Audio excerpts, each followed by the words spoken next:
నమస్తే.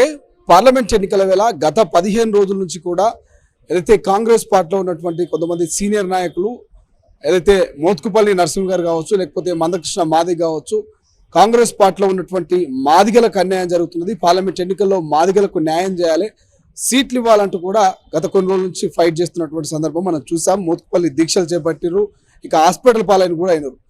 ఏదైతే మే 4న మోత్కుపల్లి, ఇక అదేవిధంగా మందకృష్ణ మాదిగ ధర్నా చౌక్ లో ధర్నా కూర్చోవడానికి సిద్ధమవుతున్నారు. మరోవైపు కాంగ్రెస్ పార్టీలో ఉన్నటువంటి మాదిగలు కూడా ముఖ్యమంత్రి రేవంత్ రెడ్డి గారిని కలిసిరు. 125 అడుగుల అంబేద్కర్ స్టాచ్యూ దగ్గర రాజ్యాంగ పరిరక్షణ కోసము, ఏదైతే రిజర్వేషన్ల పరిరక్షణ కోసము దీక్షకు సిద్ధమవుతున్నారు. సో మరి నిజంగా కాంగ్రెస్ పార్టీలో ఉన్నటువంటి మాదిగలు ఎవరి వైపు ఉంటారు? అటు మోత్కుపల్లి వైపా, లేక ఇటు రిజర్వేషన్ల కోసం పోరాడుతున్నటువంటి ఈ మాదిగల వైపు ఉంటారు? అసలు నిజానికి ఏం జరుగుతుంది కాంగ్రెస్ పార్టీలో మాట్లాడదాం. గజ్జల కాంతం ఉన్నారు, సతీష్ మాదిగ గారు మనతో పాటు. సో గజ్జల కాంతం గారు, మీరు ముఖ్యమంత్రి గారిని కలిసిరు, ఏం మాట్లాడారు ముఖ్యమంత్రి గారు? ఎందుకు ఈ అంబేద్కర్ స్టాచ్యూ దగ్గర దీక్షకు మీరు సిద్ధమవుతున్నారు? అక్కడ మోత్కుపల్లి, ఇక్కడ మీరు. మా బాధ అంతా ఒకటే.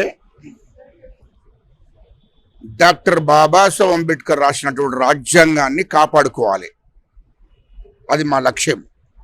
ఎందుకంటే బాబాసాహెబ్ అంబేద్కర్ రాసినటువంటి రాజ్యాంగాన్ని మరి కాపాడుకోవాల్సిన అవసరము ఈ దేశ ప్రజల మీద ఉంది, ఈ తెలంగాణ రాష్ట్ర ప్రజల మీద ఉంది. ముఖ్యంగా ఎస్సీలు, ఎస్టీలు, బీసీలు, మైనార్టీల మీద ఉంది. ఈ భారత రాజ్యాంగాన్ని కాపాడుకోవాలి, రక్షించుకోవాలి అనే లక్ష్యంతో మేము ముందుకు పోతున్నాం. భారత రాజ్యాంగాన్ని రద్దు చేసిందంటే దాని మీనింగ్ ఏంటంటే రిజర్వేషన్లు మొత్తం రద్దు అయిపోతాయి. ఎస్సీలు, ఎస్టీలు, బీసీలు, మైనార్టీల రిజర్వేషన్లు పూర్తిగా తొలగిస్తారు. ఆ కుట్ర కేంద్రంలో ఉన్న బీజేపీ ప్రభుత్వం చేస్తుంది. నరేంద్ర మోడీ గారు ఈ రిజర్వేషన్లను రద్దు చేయాలి, ఈ రిజర్వేషన్లు తొలగించాలనే లక్ష్యంతో ఆయన ముందుకు పోతున్నాడు. అందుకోసమే 400 సీట్లు బీజేపీ గెలవబోతుందని చెప్పింది. కానీ దేశ ప్రజలు కూడా ఆలోచిస్తున్నారు, ఈ తెలంగాణ రాష్ట్ర ప్రజలు కూడా ఆలోచిస్తున్నారు.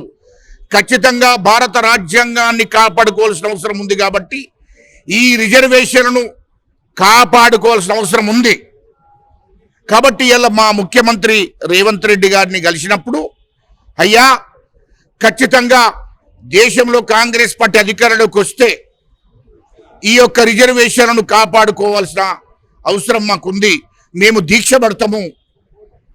మీరు కూడా రాష్ట్ర ముఖ్యమంత్రిగా ఈ రాష్ట్రానికి తండ్రి లాంటి వాళ్ళు, మీరు ఖచ్చితంగా మాకు రిజర్వేషన్ రద్దు కాకుండా చూసుకోవాల్సిన అవసరము మా ముఖ్యమంత్రి గారి మీద ఉంది అని చెప్పి ముఖ్యమంత్రి గారితో మాట్లాడడం జరిగింది. ఎస్సీలు, ఎస్టీలు, బీసీల, మైనార్టీలు వీళ్ళకు సంబంధించిన రిజర్వేషన్లను కాపాడాలి మీరే అని చెప్పి ముఖ్యమంత్రి గారితో మేము చర్చించాము, మాట్లాడాము. దానికి సానుకూలంగా ఖచ్చితంగా నేను ఈ తెలంగాణ రాష్ట్ర ముఖ్యమంత్రిగా ఖచ్చితంగా ఎస్సీ, ఎస్టీ, బీసీ, మైనార్టీల రిజర్వేషన్ నేను కాపాడుతాను. భారత రాజ్యాంగాన్ని రద్దు కాకుండా నేను సహకరిస్తాను. నేను కూడా పెద్ద ఎత్తున ఉద్యమం చేస్తాను భారత రాజ్యాంగాన్ని కాపాడడం కోసం. అవసరం అనుకుంటే దేశవ్యాప్తంగా కాంగ్రెస్ పార్టీ సోనియమ్మ గారి, రాహుల్ గాంధీ గారి, ఖార్గే గారి నాయకత్వంలో ఖచ్చితంగా భారత రాజ్యాంగాన్ని కాపాడడం కోసం పెద్ద ఉద్యమం కూడా చేద్దాం అనే విషయాన్ని మాకు క్లారిటీగా చెప్పడం జరిగింది. గజ్జల కాంతం గారు మోత్కుపల్లి దీక్ష చేస్తున్నాడు, ఇప్పుడు గజ్జల కాంతం దీక్ష చేస్తున్నాడు, సతీష్ మాదిగ దీక్ష చేస్తున్నాడు. ఈ 2 దీక్షలకు తేడా ఏంది? 2 దీక్షల లక్ష్యం ఏంది? గజ్జల కాంతం సతీష్ గారు చేస్తున్న దీక్షనేమో మేము బాబాసాహెబ్ అంబేద్కర్ గారు కలలు కన్నాడు, ఈ భారత రాజ్యాంగాన్ని కాపాడవలసిన అవసరం ఉంది. భారత రాజ్యాంగం ఉన్నప్పుడే ఈ భారతదేశం సస్యశామనం ఉంటుంది. ఈ ప్రజలంతా శాంతియుతంగా, ప్రజలు అన్ని సామాజిక వర్గాలు బాగుపడతాయి అని చెప్పాడు. దాన్ని కాపాడడం కోసమే బాబాసాహెబ్ అంబేద్కర్ రాసిన రాజ్యాంగాన్ని కాపాడడం కోసం, రిజర్వేషన్లను కాపాడుకోవడం కోసం మేము దీక్ష పడుతుంటే, వాళ్ళేమో మందకృష్ణ గారు, మోత్కుపల్లి గారు పట్టేది దీక్ష బీజేపీని మద్దతు ఇచ్చుకుంటూ బీజేపీని గెలిపించాలి, భారత రాజ్యాంగం రద్దయిన పర్వాలేదు, రిజర్వేషన్లు పోయినా పర్వాలేదు, కానీ వాళ్ళ స్వార్థ ప్రయోజనాల కోసమేమో మందకృష్ణ గారి, ముఖ్యంగా మందకృష్ణ గారి, బీజేపీ నాయకుడు మందకృష్ణ గారి ఆయన స్వార్థ ప్రయోజనాల కోసము యావత్ తెలంగాణ ప్రజలను తెలంగాణ దళితులను, మాదిగలను తాకట్టు పెట్టాలని చూస్తున్నాడు. ఇది సరియైనది కాదు. మేము వాళ్ళు బీజేపీని బలపరుస్తున్నారు, భారత రాజ్యాంగాన్ని రద్దు చేస్తున్నటువంటి బీజేపీని బలపరుస్తున్నాడు. ఎస్సీ ఎస్టీ బీసీ మైనార్టీల రిజర్వేషన్ను రద్దు చేస్తామని చెప్పినటువంటి బీజేపీకి మద్దతు చేస్తున్నారు. కానీ మేమేమో భారత రాజ్యాంగాన్ని, బాబాసాహెబ్ అంబేద్కర్ రాసిన రాజ్యాంగాన్ని కాపాడాలి, రిజర్వేషన్లను కాపాడుకోవాలని చెప్పి మేము మరో పోరాటానికి సిద్ధమయ్యే దీక్ష పడుతున్నాము. ఇది ధర్మము అధర్మం మధ్యలో యుద్ధం నడుస్తున్నది. ధర్మం వైపే తెలంగాణ ప్రజలందరూ కూడా ఉంటారని మేము అనుకొని ఈ దీక్ష పట్టడం జరుగుతుంది.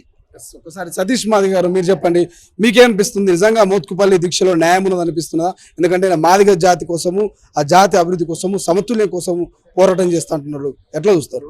ప్రధానంగా ఇప్పుడు ప్రస్తుతం పార్లమెంట్ ఎన్నికలు జరుగుతున్నాయి. ఈ పార్లమెంట్ ఎన్నికలలో 29వ తారీఖు వరకు క్యాండిడేట్లు మొత్తం పూర్తి డిక్లేర్ అయిపోయింది, గుర్తులు కూడా వచ్చేసినాయి. ఇప్పుడు 4వ తారీఖు నాడు ఈయన చేపట్టే దీక్షకు ఆంతర్యమైంది. ఈయన కాంగ్రెస్ నాయకుడు అని చెప్తాడు, కాంగ్రెస్కు సంబంధించుకున్న కండు వేసుకొని కూర్చుంటాడు అన్న ఒక దగ్గర. మళ్ళీ ఈయన చేయడంలో ఉన్న లాభం ఏంటి? ఎవరికి లాభం చేకూరుతుంది? నీ దీక్ష చేపట్టడం వలన కాంగ్రెస్ పార్టీకి లాభం అవుతుందా, లేకపోతే కాంగ్రెస్ పార్టీని వ్యతిరేకిస్తున్న ఇతర రాజకీయ పార్టీలకు లాభం అవుతుంది? అంటే ఇతర రాజకీయ పార్టీలకు లాభం చేకూర్చడం కోసమే అతడు దీక్ష చేస్తున్నాడు. ఆ దీక్ష చేయిస్తుంది బీజేపీ బంధువుకు మందకృష్ణ మాదిగ చేత పట్టుకున్న బంధువుకును మోత్కుపల్లి నరసింహులు గారు భుజం మీద పెట్టిండు. కాంగ్రెస్ పార్టీ ఓటు బ్యాంకును కాల్చాలని చెప్పేసి ప్రయత్నం చేస్తుంది. ఇది అసలు సూత్రం. అయితే దీని ద్వారా బీజేపీకి మరియు బీఆర్ఎస్ పార్టీకి లాభం చేకూర్చే విధానంగానే అలా దీక్ష ఉంది తప్ప నిజంగా మాదిగలకు న్యాయం చేయాలనే దీక్ష మాత్రం కాదు. అయిపోయింది అవకాశం. ఇంకొకటి, 70 సంవత్సరాల్లో ఒకసారి మాదిగలకు సీట్లు వచ్చినాయి, ఒకసారి మాలలకు వచ్చినాయి, ఒకసారి మాదిగలకు వచ్చినాయి, ఒకసారి మాలలకు వచ్చినాయి. ఏం కాలం అయితే ఏం అయిపోలేదు, రాజకీయాలు ఏం ఆగలేదు. ఖచ్చితంగా వస్తాయి, ఖచ్చితంగా రావనేది ఏం లేదు. ఖచ్చితంగా బాబు జగజీవన్ రామ్ గారిని 40 సంవత్సరాలు మోసింది కాంగ్రెస్ పార్టీ. ఆయన బతికున్న రోజులు కేంద్ర మంత్రి, ఆయన బిడ్డ లోక్సభ స్పీకర్, అంతేందుకు మహారాష్ట్ర ముఖ్యమంత్రి సుశీల్ కుమార్ షిండే ఇది మాదిగా. అంటే కాంగ్రెస్ పార్టీ దళిత వర్గాలకు ఏ సమయంలో ఎవరికి ఏం చేయాలనేది బాగా తెలుసు కాంగ్రెస్ పార్టీ. కనుక మేము నెంబర్ 1 ఇప్పుడు మాకు ఈ దేశంలో ప్రధానమంత్రి రాహుల్ గాంధీ కావాలి. ఆ సమయంలో మాదిగలను అక్కడకు చేర్చుకుంటాం, మాలను చేర్చుకుంటాం, అందరినీ కూడా చేర్చుకుంటూ రాజకీయం చేసుకుంటూ వాళ్ళ లబ్ధి చేకూర్చుకుంటూ పోతాం. మేము రేపు మా ముఖ్యమంత్రి గారు ఎంతో సుదీర్ఘమైన ఎంతో భవిష్యత్తు ప్రణాళిక మా మాదిగల గురించి చెప్పొచ్చు. సలహాదారులుగా ఇవ్వడానికి అవకాశం ఉంది, కేబినెట్ హోదాది. అదే రకంగా ఎమ్మెల్సీ ఇవ్వచ్చు, ఇంకా కార్పొరేట్ చాలా ఉన్నాయి మాదిగలకు. కానీ మాదిగల పేరుతోనే మేము దీక్ష చేస్తున్నాం అనేది ఏంటంటే అదో పెద్ద కుట్ర. అది బీజేపీకి లాభం చేకూర్చడం కోసం వాళ్ళు చేస్తున్న దీక్ష. అది దొంగ దీక్ష, అది బీజేపీ దీక్ష. కానీ సతీష్ మాదిగన్ కావచ్చు, ఇతర నాయకుల్ని కలిసినటువంటి ముఖ్యమంత్రి గారు ఎందుకు మోత్కుపల్లిని ఎన్ని రోజుల నుంచి ఆయన దీక్ష చేపడుతున్నాడు, లేకపోతే మీడియా ముంగల ఆయన వినిపిస్తున్నాడు, మాకు ఒకసారి అపాయింట్మెంట్ ఇవ్వనట్టు కోరుతున్నాడు, ఎందుకు మోత్కుపల్లిని కలవకుండా మిమ్మల్ని కలుస్తున్నాడు? ఇప్పుడు ముఖ్యంగా ఒకటే మాట, మోత్కుపల్లి నరసింహులు గారు టికెట్ అడిగిండు. ఆయన నాకు వయసు 70 సంవత్సరాలు అవుతుంది, ఈ 70 సంవత్సరాలలో నేను ఎంపీగా కూడా పోవాలనుకుంటున్నాను, అది నాగర్ కర్నూలు వరంగల్ దరఖాస్తు పెట్టుకుంటూ అన్నిటి చేసుకుంటూ. సరే, ఆయన స్థిమితం లేకుండా ఉన్నాడు నాయకుడు. కాంగ్రెస్ పార్టీలో కంటిన్యూ కొనసాగిన వ్యక్తి కాదు, పెట్టుకోవచ్చును. ఇంకోటి మాకు రకరకాల సర్వేస్, మాకు ఇంటెలిజెన్స్ రిపోర్ట్స్ ఉంటాయి, ఎవరికి టికెట్ ఇవ్వాలి, ఎవరికి టికెట్ ఇవ్వద్దని. దాంట్లో ఆయనకు టికెట్ రాలేదని చెప్పేసి అని ఇట్లా ఈ గందరగోళం సృష్టించి మొత్తం పార్టీకే తీవ్రతరమైన నష్టం చేకూరుస్తానని చెప్పేసి అని కుట్ర చేయడం అనేది ఆయన స్పష్టంగా మాకు అవగతం ఉంది. అతని మనసులో ఏముందో కూడా మాకు తెలుసు. మోత్కుపల్లి నరసింహులు గారు ఏం కోరుకుంటారో కూడా మాకు తెలుసు. కానీ అది నువ్వు యుద్ధాన్ని చేస్తానని రోడ్డు మీద వచ్చి పార్టీని బదనాన్ని చెప్పుకుంటా, కాంగ్రెస్ కండువా వేసుకొని వ్యతిరేకంగా గందరగోళం చేసుకుంటా, ముఖ్యమంత్రి గారి గురించి మాట్లాడుకుంటా, నాకు అపాయింట్మెంట్ ఇవ్వలేదు ముఖ్యమంత్రి గారు. వాస్తవానికి 3 నెలల కాలంలో అసలు 18 గంటలు పనిచేసుకుంటా ఈ యొక్క 6 గ్యారెంటీలను ఎట్టామలు చేయాలని చెప్పేసి అని అప్పుల పాలైన ఈ రాష్ట్రాన్ని ఎట్టాదుకోవాలని ఒక చిన్న వయసులో మైండ్ను మొత్తం లగడాయించి దాన్ని బాగా పదును పెట్టి ఆలోచన చేసుకుంటూ ఈ అప్పుల పాలైన ఈ రాష్ట్రాన్ని ఎట్లా అధిగమించుకుంటూ ఎట్లా పథకాలు సంక్షేమ పథకాలు ఎట్లా పేద ప్రజలకు అందించాలని ప్రయత్నం చేస్తున్న ఆయనకు నీవేదో లేని పని పెట్టి నాకు ఇస్తావా ఇయ్యవా అంటే బెదిరించి టికెట్ అడగడం. మోత్కపల్లి నరసింహుల యొక్క ప్రయత్నం ఏందయ్యా అంటే ముఖ్యమంత్రి గారు ఏంటంటే బెదిరియడం. నీకు ఇస్తావా లేకపోతే నేను దత్తా. ఆల్రెడీగా మోత్కపల్లి నరసింహులు మాట్లాడాడు, మాదిగలకు కానీ ఈసారి అన్యాయంగా జరిగితే నేను చచ్చిపోతానని ఆయన. ఇది నా చివరి పేస్ మీటానికి మొన్ననే అన్నాడు, 2-3 రోజుల కిందట అన్నాడు. నేను అన్నకి నేను ఉన్నా అంటే నేను సూసైడ్ చేసుకుంటాననే మాట కూడా మాట్లాడాడు ఆయన. అంటే ఆయన రాజకీయ భవిష్యత్తు కోసం ఎదుటి వాళ్ళని బెదిరించి నేను ఇది చేస్తానంటే దీని అర్థం ఏంటంటే ముఖ్యమంత్రి గారిని కలిసి పుట్టుకున్న ఏదైనా పోసుకొని చచ్చిపోతే ఆయన ముందే ఒకసారి మొన్న కేసీఆర్ విషయంలో అన్నాడు, దళిత బంధు కానీ అమలు చేయకపోతే నేను ఇందిరా పార్క్ కాడ ఉరితాడేసుకొని చచ్చిపోతా అన్నాడు.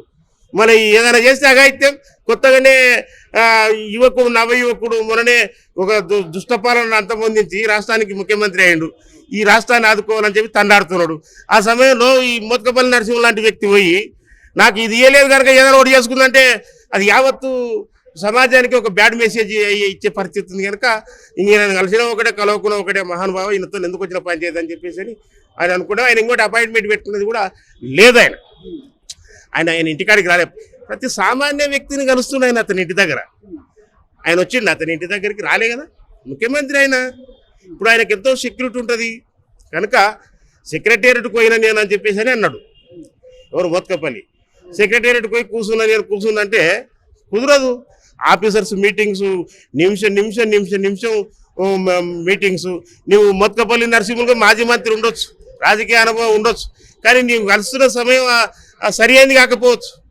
అంతేగాని నువ్వు ఒక ముఖ్యమంత్రిని బదనాలు లేపనికే నాకు 6 గంటలు నేను కూర్చోనని కూర్చోబెట్టిండు అని చెప్పేసి అని అవమానపరంగా మాట్లాడడం అనేది నీ యొక్క సంస్కృతికే వదిలేస్తున్నది, సభ్యతకే వదిలేస్తుంది. అది పరిస్థితి.